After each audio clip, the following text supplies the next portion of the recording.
What's good, guys? It's your boy No Big Deal, and this is Creative Control, the podcast where we dive into music, God, and the intersection of creativity and faith.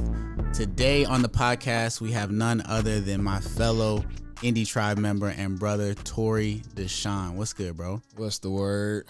How you feeling, man? I'm feeling quite unusual. Quite unusual. It's a clip I got from this dude named Jimmy Gibberish. He was the dude on YouTube. But yeah, I'm feeling good. I'm feeling good, though. Okay. I'm feeling good. Feeling good, bro. We've been together all week for Holy Smoke sessions. Yep. How have you felt like that's gone so far? I feel like it went good. I feel like mine was, I feel like the one that I chose to do was like super hard to do this year. But other than that, the Tribe joint, we got the clutch gene. Yeah, we killed that joint. To catch everybody up, so Holy Smoke Sessions, y'all probably already know, but Holy Smoke Sessions is where we bring artists that are performing at Holy Smoke later, August 9th and 10th this year. Get your tickets. And they perform a song of their choice live at Fort's 615 Nashville.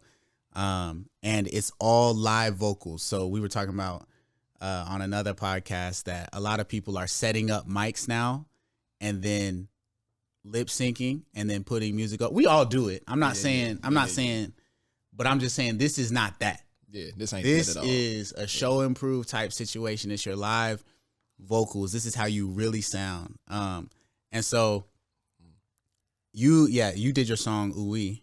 I did. Which is like incredibly dynamic. Ooh-Wee. Like it's rap, it's singing, production switch up.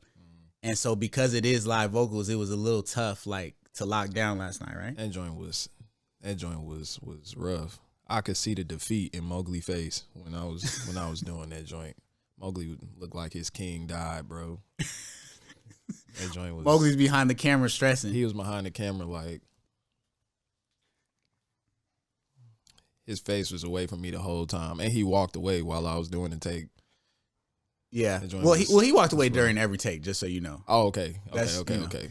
I just thought it was just me. I was like, dang, he's so disappointed right now. No, but the thing is, bro, is that you are really your harshest critic. Like people say that, but you are, because I was coming over and I was listening, bro, and I'm like, I said to you, like you might have thought I was just trying to hurry you up, which I was a little bit, but also, bro, it sounded amazing. Like it sounded crazy, and I was like, so you don't like this take, like, and you're like. I was like, did you mess up any words? You're like, no. I'm like, bro, what are we talking about? This joint sound crazy. Like, but it was like was it the switch between the rap and the. Yeah. A lot of my raps and my hooks was like, what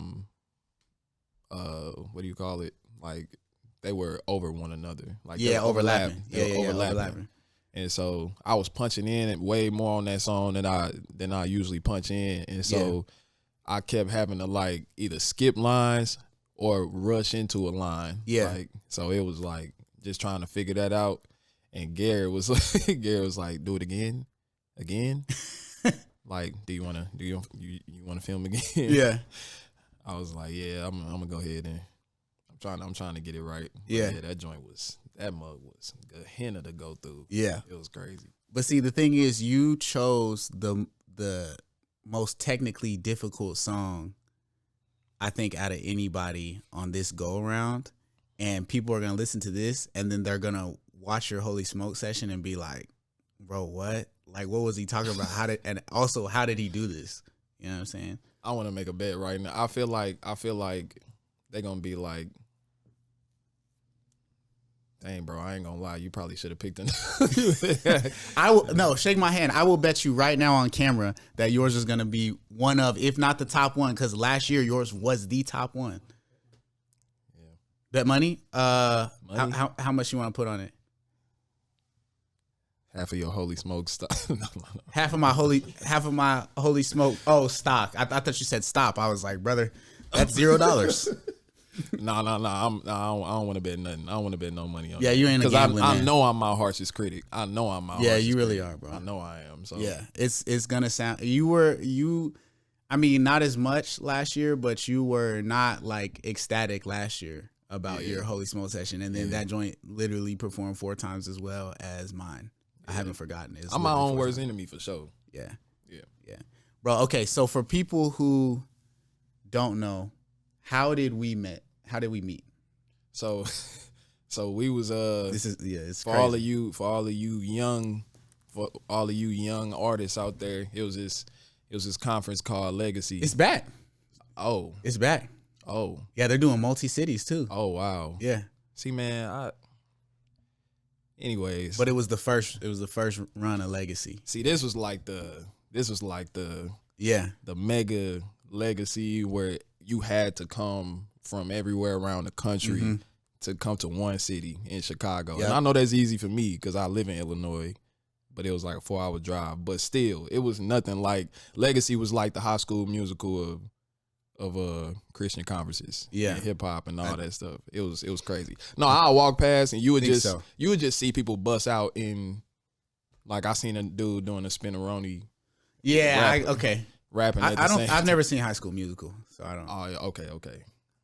I'm assuming you're right though. Yeah. No, it's crazy. It's crazy. Yeah, a bunch of flash mob, everything. Yeah. At Facts, Legacy, bro. People just freestyle battling each other. Like I almost had a heart attack first time I came to Legacy because it was right before I started rapping. Yeah. And as soon as I walked out, I seen Preston walk past me. I seen Jackie walk past me. I seen KB freestyling in the middle of the foyer. I seen Lecrae walk out, then he had to walk back in because everybody rushed him. I seen Andy walk out, then he had to walk back in because everybody rushed him. But other than that, that was the only place you could see everybody just outside. Like all artists was outside at the same time. That's facts. But we was and then I saw, so I the first people I saw there was Ty,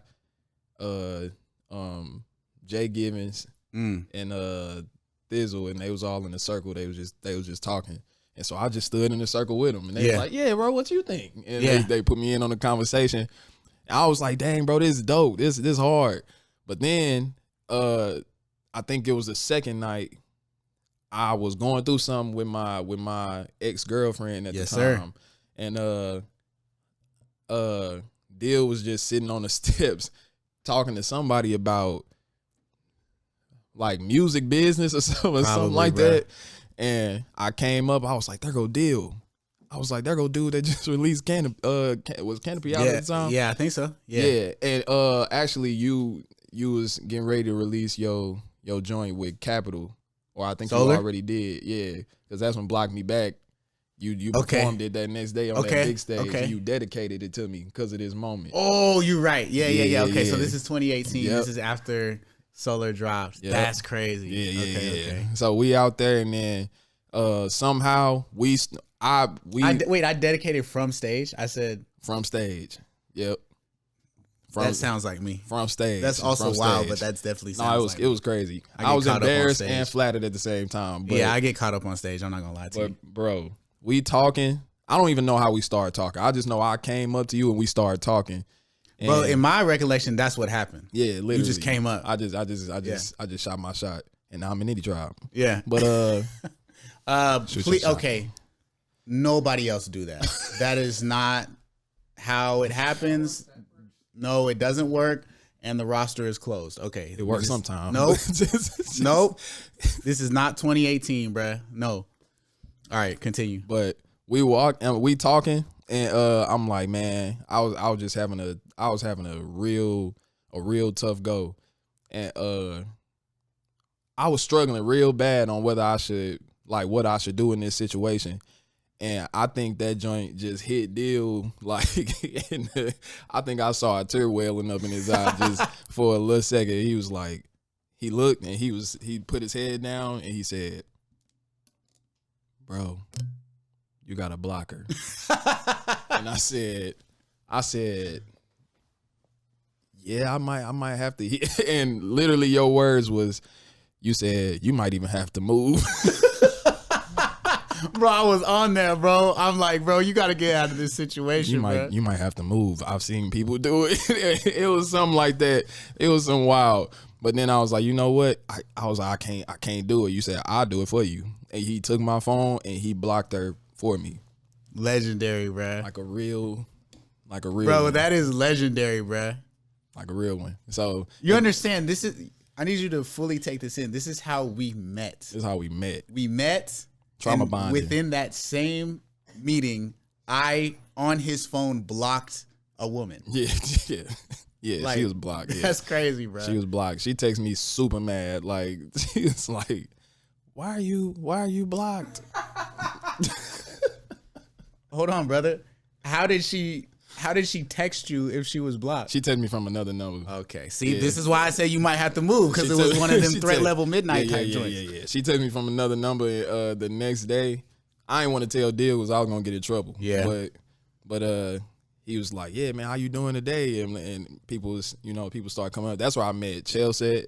That's where I met. The second day? Yeah. Second day legacy? Yeah, she was out there either doing your merch or she was doing something. Yeah. And I met her. And yeah, that day it was just cool. We was all just talking. But then you was like, you know what? You was like, and you ain't say nothing. Yeah. And then you got up on stage and was like, yeah, man, I want to dedicate this song to a friend. It's like, hey, we friends now. That's crazy. And yeah, he did block me back. And I was like, yeah, I can't go back now. Like, he just dedicated a song about blocking mugs. Like, so I can't go back. How long till that situation was like fully resolved after that?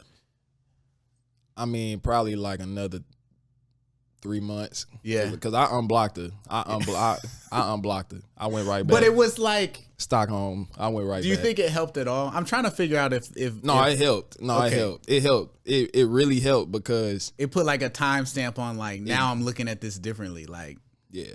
It put a timestamp on it. Especially my pastor. I told him what happened. He was like, you don't listen. He was like, block her again. Yeah.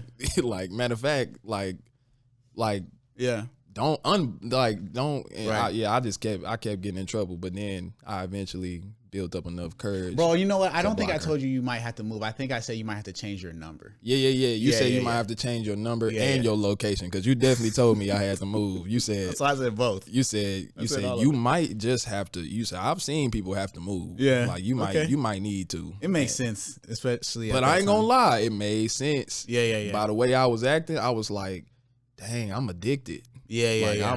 I'm out here bad. Like, I ain't know I was. So yeah, I was messed up on it. Yeah.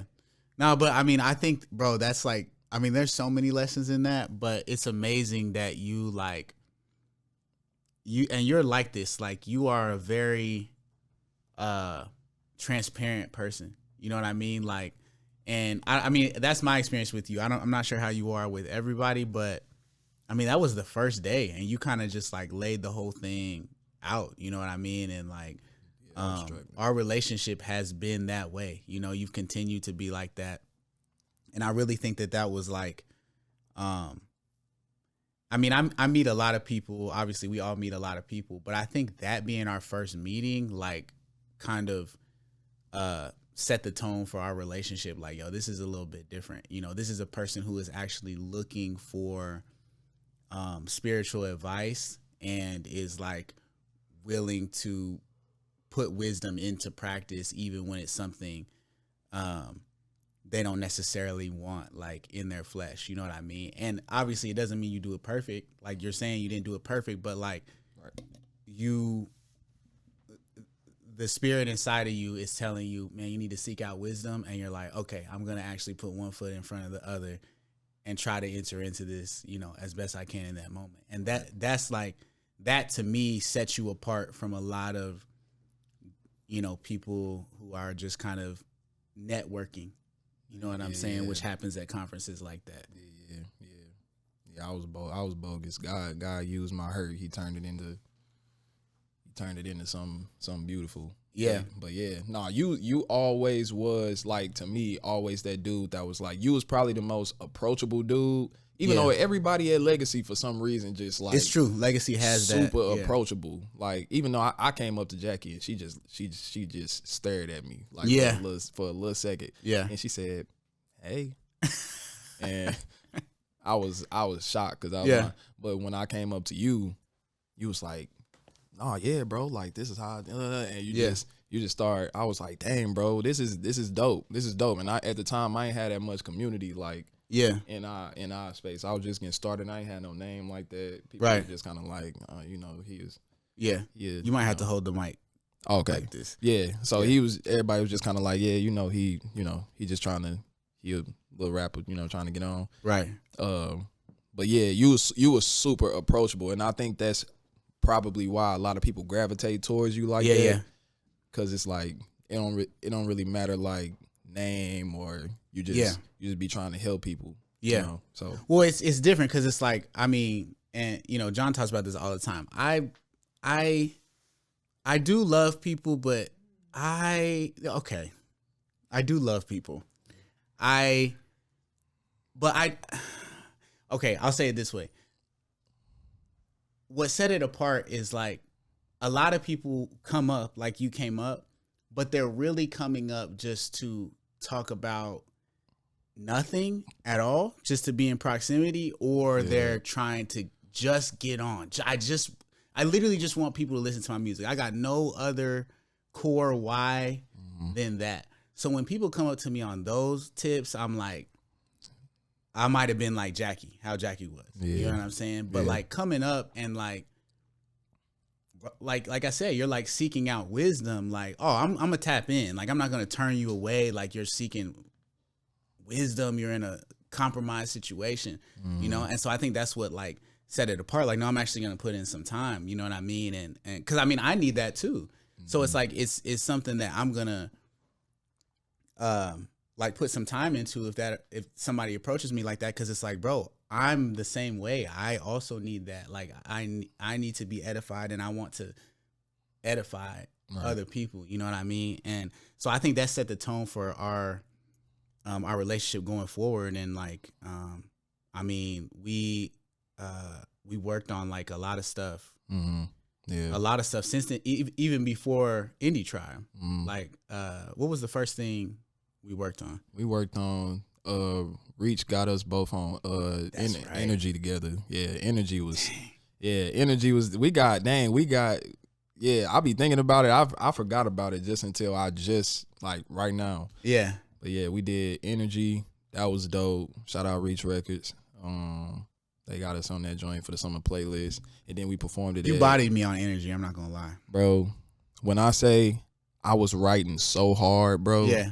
Cause I was like, that was my biggest. I ain't gonna lie. I'm gonna keep it a buck. I had a chip on my shoulder when I came in this joint, cause I feel like everybody from where I'm from, it's this thing of like, in East St. Louis is like a lot of slide music, a lot of trap music, a lot of drill music. And from where we from, people kind of expect you to rap like that. Yeah. But my influences was that, but also a little different. Right. Like I was always kind of like the eyeball out, because my influences, it was like if you was caught anywhere near like a backpack, anything like rap where I'm from, you was lame. They're not trying to listen to that. They not trying to hear all that flip flopical snip snip snop. They ain't trying to hear all that. So it's like, I think I had a chip on my shoulder. Yeah. Like they don't think I can, like people don't think I can rap, especially like the melody stuff I was doing. Yeah. I was like, people don't think I can rap, but I'm like, I'm a rapper though. Like that's what I would classify myself as. So I kind of just like wanted to show people like, not that I can beat your top artist, but that I can, I'm supposed to be here. Yeah. You know what I'm saying? So yeah. Yeah. I mean, you mentioned East St. Louis. So you've had to kind of like educate me over the years about the culture of East St. Louis versus St. Louis and like all that. And you've been like, every time I come through, I feel like I learn a little bit more. But like for the people, kind of break down like where you're from and the importance of that in your creativity. So shout out East St. Louis, man. Orange and blue is the truest.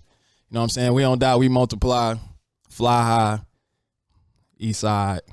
Shout out 38th Street. Shout out State Street. All 89 blocks, we in here. But you see how he turned up for that? He's been quiet this whole podcast and he just turned up. So you already know, like, this man is really about his city. But break it down for him, bro. Nah, so I grew up, born and raised in East St. Louis.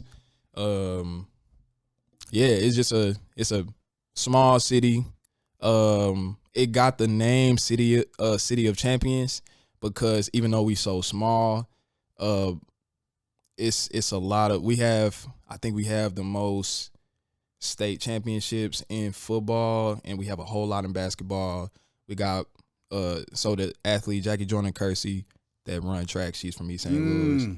And so we just got, for us to be so small, we have like some of the top athletes in the country. And so and technically East St. Louis is in Illinois, right? It's in Illinois. So the state championships you're talking about are for the state of Illinois. For the state of Illinois. Include Chicago and all of that. Which is crazy. Yeah. So East St. Louis is Illinois, St. Louis is in Missouri. Okay. Yeah. And they so East St. Louis wasn't even called East St. Louis at first. It was called Illinois Town. Okay. And it was, at first, it was a booming city. It was about 85 to 90,000 people in East St. Louis. And it was like the fourth largest city in in Illinois, behind Illinois, Peoria. Chicago, Peoria, all them cities. Yeah. But then even before the race riots happened, it was like a lot of stuff happening. Like a lot of businesses started leaving the city, kind of like the white flight, of that. Yeah. And so then these race riots happened, which made it even worse. And people who was making money was like, hey, we don't want no parts. We about to go to St. Louis. Yeah. So they fled to St. Louis and to Chicago, basically leaving East St. Louis just straight hood. Yeah. And at first, East St. Louis was split. It was the hood, the South End, and then you had the uptown part of East St. Louis, where even if you go there now, you will see these big old houses, some of them trap houses now, but you will see them and you like, oh, I could tell this was used to be. This is where, you know what I'm saying, the white people stayed at. Right. Or the rich people, whoever. So, that's how East St. Louis, and now East St. Louis is 99.9% black. Right. East St. Louis don't have a suburb. There's no good part and bad part of East St. Louis. East St. Louis is just the hood. The whole 89 blocks of East St. Louis is the hood. And so East St. Louis is in Illinois. St. Louis, Missouri is in I just said it. St. Louis is in Missouri, and we are separated by the Mississippi River. And it's a lot of stigma that East St. Louis get. Like, from my cousins, St. Louis, it's this stigma. If you go to St. Louis and you ask what's across the river, they're going to tell you don't go over there. Yeah. They're going to tell you they dirty. Yeah. They're going to tell you they grimy. They be backdooring people. Yeah. Don't go over there, because East St. Louis was at one point in time in the nation the most dangerous city in the nation. Yeah. So it's just a big stigma that come with being from East St. Louis, because I can honestly say if some come from East St. Louis kind of get the credit for it. Right. Even then, a lot of people walk up to me and they'll go, "Oh, are you from the Lou? Are you from St. Louis?" Right. And they automatically add us into St. Louis. But if St. Louis do something and East St. Louis try to say, "Oh yeah, they'd be like, y'all ain't got nothing. Y'all from East St. Louis." Yeah. Y'all ain't got nothing. Y'all can't claim Nelly. Y'all can't claim you know what I'm saying, the Cardinals and all, like, y'all from East St. Louis, y'all from Illinois. Right. But when some good come out of East St. Louis, it's like, so it's just we have a underdog story, and I think I got a chip on my shoulder. One of the biggest reasons is just because of where I'm from. So yeah. So you think that the underdog story of your city has kind of like been brought into your music and your creativity? Yeah. And you were telling me one time that, like, because it's two different states, like something about the gun laws. Oh yeah, they get. What was that? I mean, we still got the Illinois gun laws, so it's like Chicago. Chicago kind of like was messing it up for like doing all of that stuff with the guns. Yeah. But Chicago, honestly, East St. Louis is kind of a split, which is why I think it's so dangerous. It's kind of a split between cultures of, like, it got a little bit of St. Louis culture, but a lot of culture is from Chicago. Right. Because a lot of black people migrated from Mississippi to East St. Louis and Chicago and St. Louis. I've noticed that, like, people in Chicago, like black people, because like there's like people think of a Chicago accent, but they're talking about like a white Chicago accent, right? Mm-hmm. Like black people in Chicago and black people in St. Louis don't sound that different. Nope. Like not that different. Nope. and really not. And then here's the crazy thing: black people in Chicago, East St. Louis don't sound that different than black people in the South. Nope. Like even though Chicago's like up, like we sound similar. You know, when John is imitating your voice, it's almost a Southern accent essentially. Yeah. You know No, what I mean?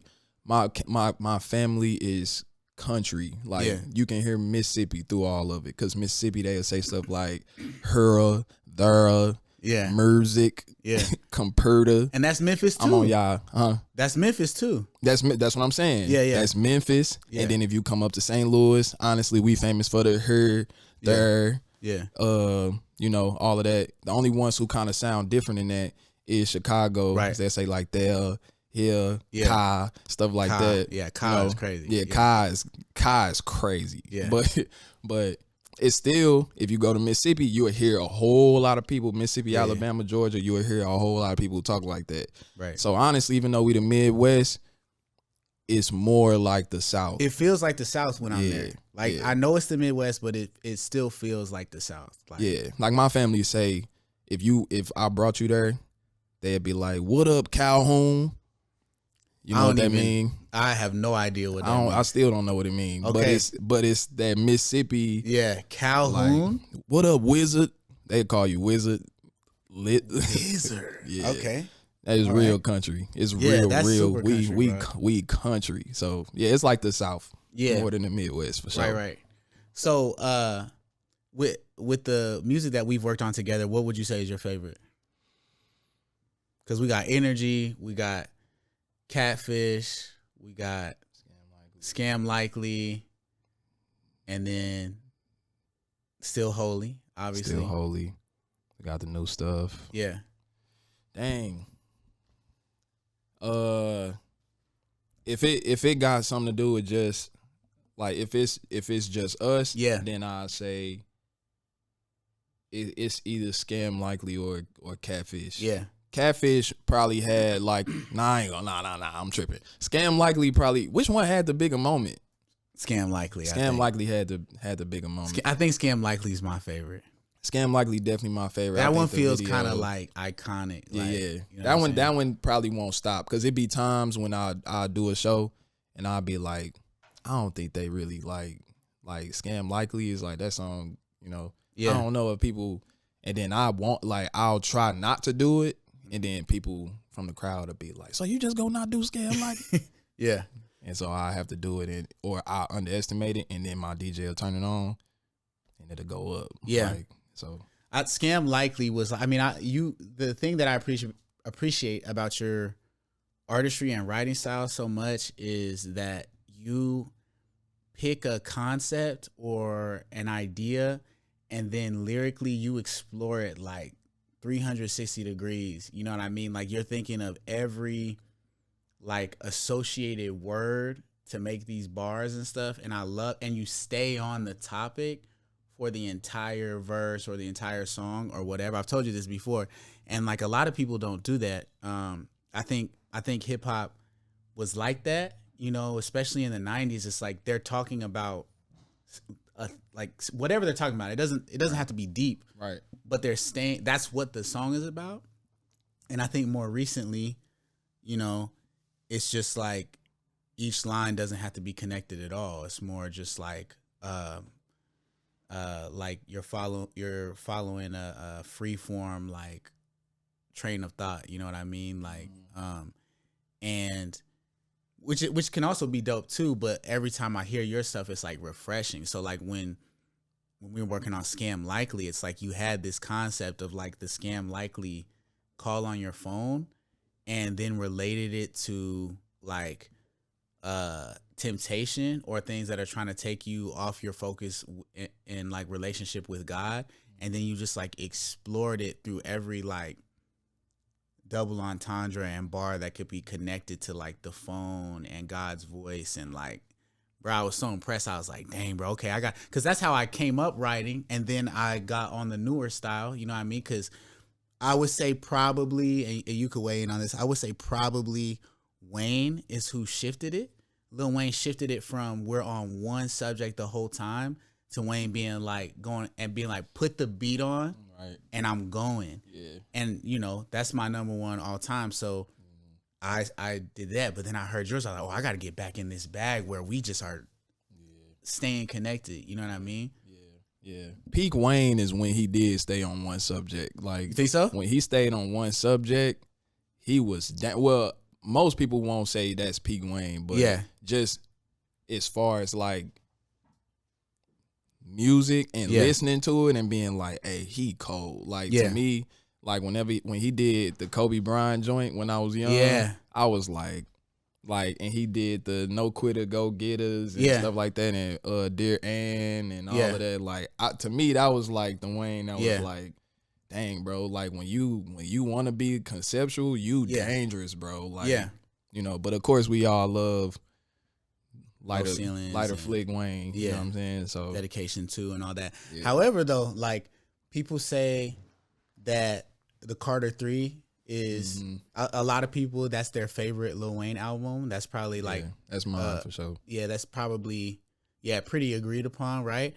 And he did that on that. Like, if you think about Phone Home, that's like Scam Likely. Facts. Yeah. Like, it's a little bit different than what people think. They might be thinking I'm saying like telling some grand story. No, I'm saying picking one thing and looking at it from 15 different angles and staying on that. So Phone Home is this alien ET thing. Every single line is on that. Dr. Carter, that one is actually nuts, bro. Dr. Carter is crazy. Each verse is a patient in a hospital, and he's trying to treat their lack of skill within the realm of hip hop. Wayne is crazy. Like, bro.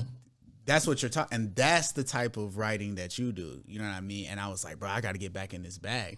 And so I think every time that we've linked up, it's been that. Like, Energy was a little different because I kicked it off, but Scam Likely was like that. Catfish is like that, and then the Indie Tribe stuff is like that when we get into that bag. You know? Yeah. Like, No, I'm so hyped to be in Indie Tribe, bro.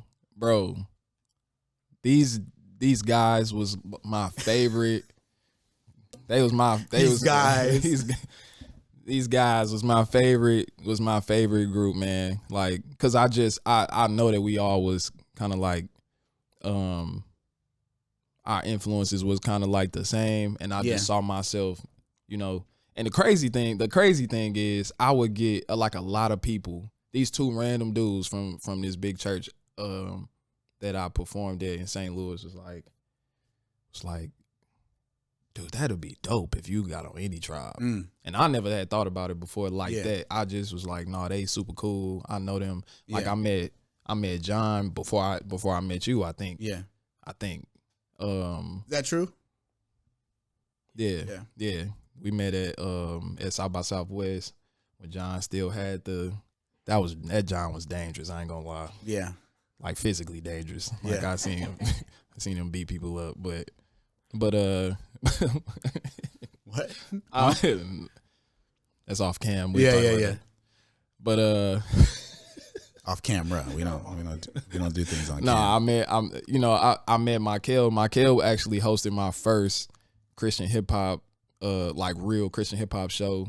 So wow. It was me, Michael, Foggy, Aaron Cole, and CJ King, somebody else, hosted by Aaron Knight. So, yep. Yeah. Bro, that's the thing. Like, I mean, probably a lot of the listeners know this, but this joint, like, it's really a community, bro. It's like every time I ask somebody, how did we meet or whatever, it's like this whole intertwined thing with, like, they're going to hear the same names coming and then, like, a couple more names. You know what I mean? Like, it's so communal. And I think that's one of the reasons, on another episode with Ecleso, he was talking about, do we think that Christian rappers are like have higher quality base than like mainstream rappers of the same level? And I think one thing that we really like, a benefit that we have that is not in the mainstream, is that community. Because even what you're saying, it's like when you were put on Energy, you were like, bro, I gotta like I gotta like go crazy on this. You know what I'm saying? But then we actually know each other in real life. So by the time Scam Likely comes around, like it's not just our labels being like, yo, y'all need to link up because y'all's buzz is the same. But it's like we're coming in with this history of like meeting you, blocking the girl, you know what I'm saying? Like this whole thing, and then and now we're doing Scam Likely, and it's like all of that the relationship goes into the music, and then we have relationships with like, bro, that's something I've learned from the podcast that's crazy. Every time somebody comes on here, I say, how did we meet? And it's like this wild intertwined story. Right. You know what I mean? It's not just like, again, it's not just like, oh, our labels put us in a writing session. You know what I mean? Like, so I think that's a benefit that that we have that they don't have in the mainstream necessarily. Yeah. You know? No, I agree. Because with us, I think, hold it up a little bit. I mean, with us, I think, my bad. With us, I think, I ain't gotta expound too much, but it's just crazy, like the communal aspect of it all, like how we all came up together, and I just hear names, and I just think about that first show that I was just talking about, like thinking about where Foggy is, thinking about where Michael is, thinking about what CJ King doing, thinking about what I'm doing, what all of these people doing, just looking at everybody like where they was, and seeing everybody in their paranoid, I'm trying to get on artist stage, everybody trying to get on, and then now I'm seeing like all of these artists do good for themselves now, and everybody's still friends. I ain't seen that many fall offs like with each other. It's true. And it's like, man, that's actually, I feel like if people seen that, like if mainstream seen that, I actually feel like they'd be like, that's crazy. No, it's attractive. I can tell you for a fact, in my experience, it's actually very attractive. Every time I'm in a mainstream situation, like a writing situation, or around artists that are not like Christian hip hop artists, that's like the most attractive thing to them, and that's like what like stands out to them is like, bruh, the community. You know what I'm saying? Like, So I think that is like a superpower that we have that we might take for granted a little bit, you know? Yeah. Is the community aspect of it. Dang, that's dope. For you, like, how has faith influenced your career? I'll say, so when I was young, I started rapping when I was actually like 6 years old. I made this song called Complicated Girls, me and my cousin, his name Kelly. At 6 years old, first of all, bro, they a song about girls, right? 6 years. Complicated at was six, in the bro. title at 6. Complicated girls. Complicated girls. They was complicated at that age. I had just broke up with my girlfriend in kindergarten. Hold on a second, bro. At 6, bro? At 6, you had just broken up with your girlfriend. Her name was Vernisha. She moved away. We was in kindergarten together. She moved away. I think she wasn't no military kid. I think they moved somewhere else. Yeah. Her name was Vernisha. She was this dark-skinned girl, a whole lot of barrettes in her head. Yeah. And we used to share crayons and all that stuff. And she was like, Torey, I'm moving. We gotta break up. And I was like, you know. So me and my cousin made a song. How old is your cousin? He was 5. I was 6. Bruh, I was thinking, okay, maybe the cousin was older and that's how it happened. You were the big cousin. I was a big cousin. He was, and he was the one who was like, "No, we need to write a song." So we ended up. But it was R&B though. It sounds like. No, it was rap. But you know, we from East St. Louis. You know, Nelly. Yeah. The whole like St. Louis kind of got their own, you know, their own joint. Yeah. You know, it's an amazing music city. Yeah, a lot of soul. You know, shout out. You know, Smino and the whole, you know, so yeah. Yeah. No, St. Louis is one of my favorite music cultures because it's like, it is like, it's real rap, like innovating in flows, innovating in bars and like voicings and delivery and stuff like that. And also like in melody, you know what I mean? And I've also always loved Chicago for that too, the melodic thing, you know, like the chants, the yay, the common. It's like, a connect for sure. I've noticed that, but it's like St. Louis is like it's a little bit more southern, a more southern approach to that. So I'm like, bruh, to me that's incredible because I grew up in the South, so it's like it's like all the great things about Chicago mixed with all the great things about the South. Yeah. You know what I mean? Nah, it was that for real. Like when we made that song, like growing up. So my uncle, he had a studio, but my mama ain't let me be around too much in that studio because, you know, he kind of had some stuff going on. Right. But as I grew up, because I grew up in church, but I grew up kind of like a church kid, but you know, you really can't escape outside. So I still had my other friends and running around and doing that music and all of that. Yeah. But when we was young, since they was trying to keep us in church, it was this Christian hip hop dude, or he was a singer or something, but just like with hip hop elements. His name was Vance. Yeah. And we thought he was the coldest Yeah. thing walking. I don't know what y'all came to do, but I praise God if I was you. Crazy. Ain't nobody mad but the devil. Yeah. Crazy. Yeah. He was crazy to us at the time. We was like, Vance is that guy. Vance the one. He was crazy. Drake would have been like, nah, I can't do it. Wildin'. But nah, Vance was crazy, bro. And then we grew up, and then you kind of grow out of it, start playing sports and all of that, because I ain't had no access to like studio stuff and all of that. So as I grew up, I experienced a whole lot of loss. A lot of my friends started dying. And I think at that point, that's where my faith, that's where God started using like the death and all of that. Yeah. Like in my life. Cause like 5 of my friends died in one summer. And bro, what? Yeah. Like it was from gang related stuff to just like wrong place, wrong time. Yeah. Stuff. So I just felt like it was me next. How old are you at this time?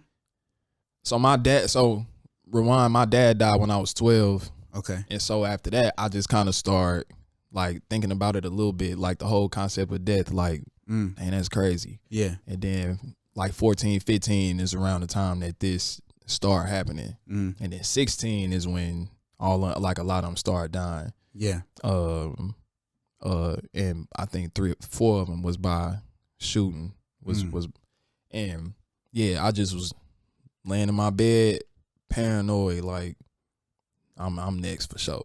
Like I don't even know, like I'm next for sure though, because it just seemed like it's too many people in my circle that's passing. And were they in gangs or was this? Yeah, they was you know, I think in East St. Louis it's kind of weird because it's small. Yeah, it's only one high school. I mean, it's technically 2, but one a charter school. It's only one major high school.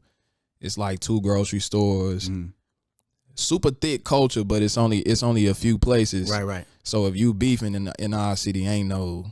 Yeah. Forget y'all over there. It's nowhere to go. On the internet type, ain't none of that. Like you gonna see your opposition somewhere because you got to go to the store. Right. So it's. I think that's how it was, and when they was dying, after that was the moment that I started. So my big brother, I'm giving a whole little. My big brother. No, this is good. I want people to. Yeah. My big bro, his name is Corey. So my name Torey, his name Corey. He was off playing basketball in college, and I wanted to be like him. He was a noob. He played basketball. I was like, oh yeah. Break down what a noob is for the. So it's a kappa. You know what I'm saying? The shimmy, the roll. He taught me all the little moves with the cane and all of that. So yeah, I was like, yeah, I'm gonna go be a kappa. Yeah. And he came back in a suit talking about he a preacher. So I was like, they got him. they got him. But he came back and I was just asking him. He was talking to me about just faith and all of that. And he was like, man, I'm going to just tell you, eternity too long to be wrong. And that junk stuck with me from that age all the way up until now, where I started really thinking about it. And I was like, that is a long time to just be like, I mean, I think I know where I'm going. Yeah. And so from that point, I started exploring pretty much everything. Like, so that's when it became real for you, because you grew up in church, but that was like the I wasn't no Christian. I just knew more Bible than everybody, but I was doing the same thing as everybody else. I was running around. I seen a lot, did a little bit. Yeah, I was just, you know. But then after that is where I became a Christian, and then probably fast forward like a year or two after being a Christian was where I like 3 years after being a Christian is where I linked up with my boy Love Ain't Done Yet, Brett Love. He was a producer. Me and him both got kicked out of youth group together because we was trying to date these girls at the same time. Yeah. They was like, hey, look, y'all can pursue them, but it's going to be a distraction. Yeah. Because y'all leaders. So it's either that or y'all done. And we was like, we done. Yeah. So we left and we was like, man, we ain't got nothing else to do. And he was like, I got a studio. We can go. He was like, can you rap? I was like, yeah, I'm all right. And so I started rapping. We made one song, worst song in history. Yeah. What was that one? It was called East St. Louis. Okay. It was called East St. Louis. That joint was terrible. Yeah. It was terrible. But then the song after that we made and Track Stars picked it up. Okay. Shout out Track Stars. Right. And so from that point, for some reason, I felt like God wanted me to do it. And I got a lot of slack from like family and friends. It's like, man, I don't know if that's it. Like Christian rap. And this was before Christian rap is what it is right now, or just rapping in general. It's like, oh, you already know the flack it get as a career path. But being a Christian and trying to rap, they was like, you need to go get a job. Right. Like, you need to get that. You need to get that gig. Yeah. And so that was pretty much how like my faith and what ended up influencing me was actually Good Kid, Mad City. Good Kid, Mad City was a part of the reason I got saved. Yeah. So, yeah. How was that a part of how you got saved? Sing About Me, I'm Dying of Thirst. Yeah. I was sitting in the car. Somebody had bought me the CD, and I just sat in the car after my friends had died. Yeah. And I popped it in, and I was just sitting there listening to it, I listened to the whole album in front of my house in the car. And when Sing About Me, I'm Dying of Thirst came on, his friend died in the song. Yes. And like that whole thing, and his life seemed like it was just like mine. And I was just sitting there mesmerized, like, bro, like who is like, bro. And then it got to the part where the grandmama, you know, prays over him. Yeah, pray over him, and he said, what if some is completely tarnished? Some, if I'm being completely honest, you dying of thirst. You dying of thirst. So hop in that water and pray that it work. And he said something about like, what if today is the rapture and you completely tarnished? Like all of the stuff that I just heard from my big brother. And I was sitting in the car shook. Right. I ain't even listen to the next song. I just paused it, turned it off, just sat in the car like shaking. And so I ended up like, that was like a real big reason that I gave my life to God. So would you say like the two pillars in kind of like stopping you in your tracks and bringing you to a realization that you need God would be your brother saying eternity is too long to be wrong, and then singing me I'm dying of thirst? Singing, yeah. Yeah, death, that, and then Kendrick project. Yeah. Yep. That's crazy, man, because there's a whole conversation of like, should we listen to secular music? There are some people who say like, as Christians, we shouldn't even be listening to music like that, right? It's got curse words in it. It's not a Christian album, you know? Yeah. Backseat Freestyle is on that joint. Yeah. You know what I mean? Like, so, what are your thoughts on that? You know? I think, do you think, and I mean, do you think that God can speak to us through secular music? I think he can, because he did with me, you know? That's literally what he did with me. Like, I just think with us as Christians, I think we should be allowed to make denser music than youth group music. Feel like with that album, that easily could have been a Christian album and I wouldn't have knew the difference. Yeah. Because he was just talking about where his life was. Right. Like, this is a movie. This is a storyline. And in a movie, you don't take out the ugly parts. Right. Like, you leave all of that. And where I was exactly where he was.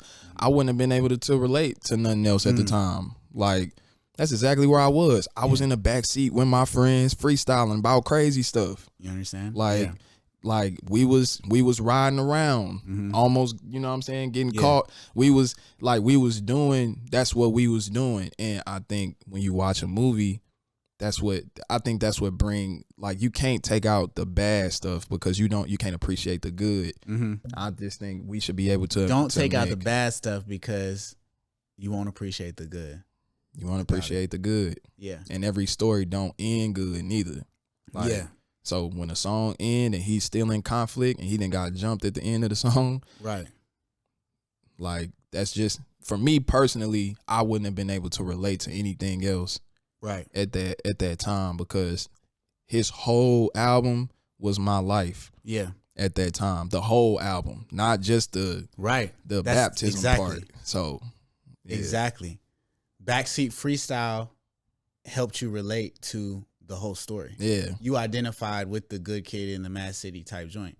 Yeah. Getting pulled over and thinking them looking at you, thinking that you in a gang, how they looking at us, right. And the whole Mad City, the whole seen a light skinned dude with his brains blown out at the same burger stand where the homies hang out. Yeah. And this ain't a tape recorder saying that he did it, but ever since that day I was looking at him different. I got hella moments in my life like that. And when he said that, it gave me chills. I'm like, man, you talking. Like, Right. But I feel like, And then what happens is that Sing About Me hits you way harder because this is somebody who has the credibility to speak into your life. Right. Whereas Torey, at that point in your life, right, you just had this extremely tragic summer. Yeah. Right. Your brother, you want to be like your brother. He comes back. Now you're thinking about eternity, right? Somebody turns on some Jesus Trap with an EDM breakdown at the end. Is that gonna affect you at all, bro? And I was telling them that when I was in high school, my teacher would do that. He would turn. So you on. actually were exposed to it, yeah, and it didn't hit you like. Nope. It was Kendrick that like. Nope. He played a Jackie Hill smoking poem. Yeah. And I was like, she hard. Yeah. But that's still lame. But then he played Lecrae. I was like, lame. Flat out. Just like whack. Weirdo. Just straight up. Like just straight up like just, you know what I'm saying, class clowning. And he exposed us to it. Yeah. And it wasn't until after I was saved that then you can relate to it. But I did appreciate Lecrae art. I did appreciate how much he put into it, right? And was like, okay, he ain't Vance, like right. He actually, his video is dope. He rapping, but it's something about it that just don't. Yeah. It ain't real to me. Yeah, like, you know what I'm saying, like that particular song that was a more commercial song. Now that I look back on it, yeah, but it's like it was Tell the World. Yeah. Like, I'm not even a Christian at the time. You gotta be bought in already. Yeah, some of this stuff is not. It's not even that the quality is whatever. It's not all the baggage people think, but it's like a lot of this music you already got to be bought in. Yeah. Before it's gonna resonate with you at all. You know, and I think it's an important discussion to have. The like mainstream or secular music. Can God speak through mainstream or secular music, art in general, right? Because a lot of people take that hard line of no, but I think that's limiting God. You know what I mean? It's also not even scriptural. Like God would use evil people and circumstances to speak to, shape, and guide his people, right? And so I think I understand the heart of it. Like, oh, like, you know, guard what's coming into your eyes and ears, and I agree with that. But I think that doesn't mean that we should wholesale throw out every story that is beautiful and that is edifying or that is challenging or that God may be speaking through just because it has words that we may or may not use.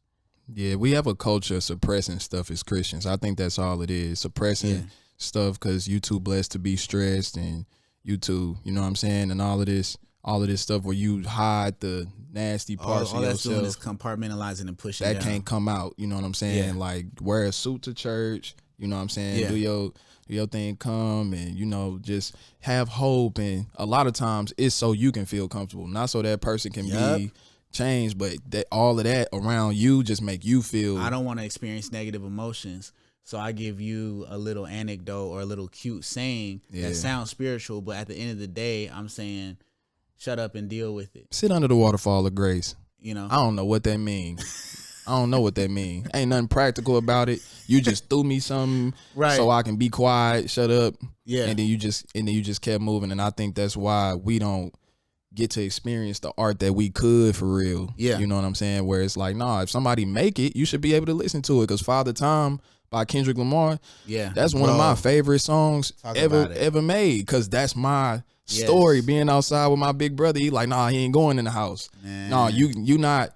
We playing basketball. My mama like, he tired. I'm like, he like, nah, you ain't gonna do this to him because he can't quit. I ain't have no father figure. My big brother was my father figure. I wanted to quit, or I wanted to keep playing him until I won. And he's the one who, the duality of like, he's the one who gave me that competitive edge to why I'm successful today. Yeah. But he also, because of situations like that, I'm a little too competitive. Yeah. So it's like the duality of like, dang, man, sore losers forever, daddy issues. And then at the end of the song, he go, for the men, let's recognize our mistakes and let's get the women a break, grown men with daddy issues. And it's like, what you trying to tell me? Like, we shouldn't listen to? Yeah. Like, that song changed the way I looked at it. That song gave me therapy. Yep. Me too, bro. So, yeah. I mean, I've said it before and I stand on it, bro. It's like, instead of asking, is this art Christian? We should say, as a Christian, what am I hearing God say through this art, through this piece of art? And I always say with it too, yes, he might be saying, don't listen to this. Right. You know what I mean? Honestly, he probably, if it's Ice Spice, there's probably not much there to get from it. He's probably saying, this is a lifestyle that you shouldn't live. You know what I'm saying? Yeah. Now, there's a whole discussion of, but the production, the artistic value, all that, maybe that's why you're listening to it. I'm not talking about, I'm just saying there, you can hear something from God in way more than Jesus trapping EDM, you know what I'm saying? Yeah. And VeggieTales. Even though VeggieTales is kind of lit. Yeah. You know what I'm saying? Yeah. All right, so I know we're about to wrap up, but I want the people to hear, you're working on an album right now, right? I am. Yeah. And you're like in the middle of that process. How is that? Yeah. No, it's super dope. I ain't released a project in 6 years or something like that. I'm worse than Kendrick at this point. Yeah. And worse than No Big Deal, which is crazy. I'm worse than Deal. That's super crazy. Yeah. Cause Deal ain't. But yeah, you know what I'm saying? I'm scared to release it. Yeah. Why you scared? I mean, I'm my biggest critic. So, facts. So I'm my own worst enemy. And I know in the middle of me doing it that it's stuff that I'm taking a long time on because I'm my own worst enemy. Mm-hmm. And, you know, having these conversations with my partner Zay, shout out Zay, he lived next to me in East St. Louis. We just always having these conversations about literally like beating ourselves to the finish line in the way of like, hey, you can't let yourself, you can't self-sabotage. Yeah. So I'm working on the album. It's called, I ain't gonna get the title out yet. Okay, yeah. But it is basically just about how, what we were just talking about, I have come to find out that it is a lot of dark spaces in life that a lot of Christians don't want to talk about. It's a lot of scriptures in the Bible that a lot of Christians don't want to talk about. It's a lot of conversations I have with my friends who are not Christians that Christians do not like to talk about. Right. But this is a part of everyday life. Hey, why God let that happen? Why did this happen to me? Why I pray and my auntie still die? Why that girl have to go through that though? Like to be strong. Why that girl? And so all of these questions of like, you know, I had a friend in high school who's an atheist, and he was like, I can't see why God good. You say he good, but everything I read, it look like the devil winning to me. He said it looked like the devil beating his A, but yeah. I laughed a little bit. I put the phone on mute, but it was funny the way he was, because he was going off. Yeah. But he was just talking about what his experience was, and before I could do all of the apologetic stuff, he was like, I grew up in a church where I seen, and he just said all the stuff he seen, and I was like, man, I'm sorry, bro. Like, you know what I'm saying? But I think that's what this is about. Just like, man, all of these these things that people don't want to talk about, and just kind of addressing them so people can feel like, man, I'm glad you said something because I'm not by myself in that. You know? Yeah, because Christians look not empathetic, one, and also like we're just living in delusion when we just don't talk about those things and then put the stamp of too blessed to be stressed over it. It's like, bruh, that does nothing for death. That does nothing for grief. That does nothing for injustice. That does nothing for pain, for disease. Nope. Like, and just saying sorry and I don't have the answer is way better than, I have the answer and it is too blessed to be stressed. Okay, people are like, okay, you're just a cult. It's you're living in delirium. Yeah, you know? Put on a garment of praise. We were just talking about this, Aramis. We were just talking about this where it's like, man, sometimes people just want to hear it come out your mouth so they know that they not crazy. Right. That's it. Because we're gaslighting them when we do that. You man, you don't even know you smiling while like, or you looking confused. You're saying everything's okay and it's like, it's not. Come on, man. And that's not the message of the scripture. It's almost the antithetical message of scripture to say everything is good.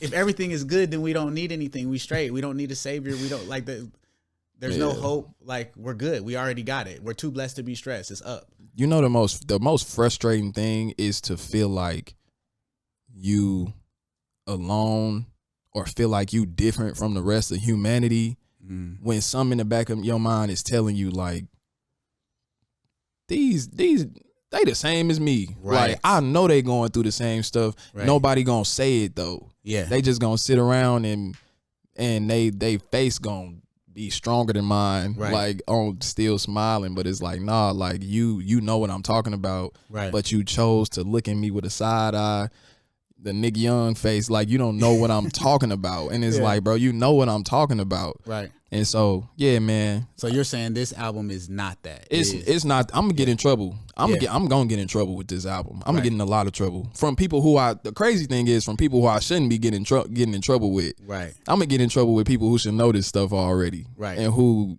they know the truth about this stuff, but because they like putting makeup on God and hiding who He is, I'm gonna get in trouble with them. But I don't care, to be honest. When you dropping? I'm trying to drop September. It's up. Yeah, I'm trying to drop September, man. My career dies September. All right, bro. We gotta enter the control room really quick. They gave me to wrap it up a few minutes ago, but you know how I am. For sure. So, all right, answer first thing that comes to your mind. You're entering the control room, all right? What's the most unexpected thing that's inspired one of your creative projects?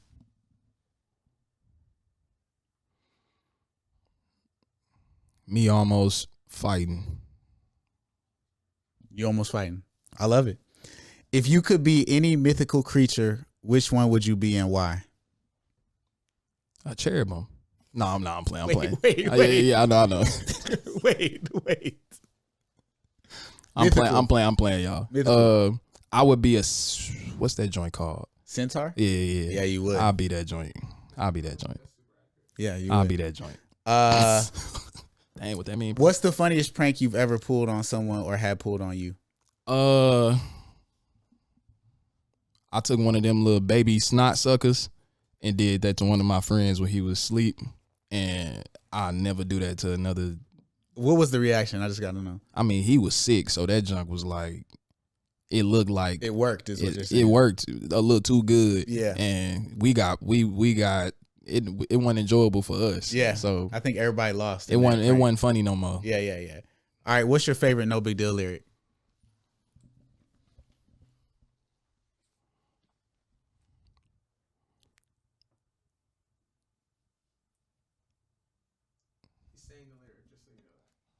All right. All right, last one. You ready? You prepared? I'm prepared. Why do you specifically have a problem with John Keith? I mean, it's a lot of reasons I got a problem with John Keith. Because for one, John is the most attractive dude on any tribe, for one. Now wait a minute. That's your problem with John Keith? I mean, the dude, like, he I think he handsome. He got money, a lot of money. Okay, now that is my actual problem. No. You're hitting on something. That is my actual problem with John Keith is the absolute bag-a-rooney that he has. Bro. Yeah. Bro. I think that's good. I think we could leave it there. Cheddar oozing out his wallet, I'm bro. not sure about your first reason, but I'm not going to downgrade your experience. My experience is the second one, which is how absolutely loaded he is. No, I was being sarcastic. We all know John is ugly, but what I'm saying is the like money. Thank you. This has been Creative Control. Love y'all. See y'all next time, man.